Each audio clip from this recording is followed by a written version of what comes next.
Документ со подпис на началникот Јовче Ременски. Документ кој што е дел од досието за државјанството на Олександар Онишченко и е класифициран како доверлива информација, се појави на Facebook.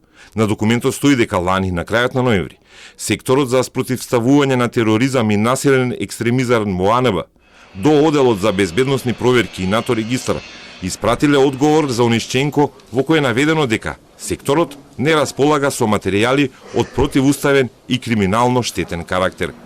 Ова е уште еден пробив во документи на АНБ, но за него се заинтересира и обвинителството, иако никој не го пријавил кај нив случајот. Јавното обвинителство ги следи сите информации и доколку бидат утврдени елементи на кривично дело во настанот, ќе постапи согласно своите законски надлежности. До овој момент не е поднесена пријава до јавното обвинителство. Според информациите на Телма, отворањето на скандалот за Онишченко во моментов се користи во препирките внатре во АНБ за борбата за нов директор.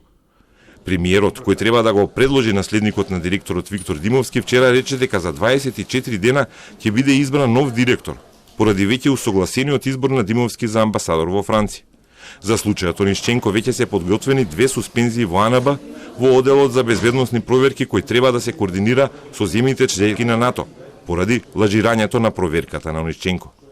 До 15 декември тече рокот што Ковачевски сам си го постави, а во игра за нов директор на АНБ досега имало 7 кандидати.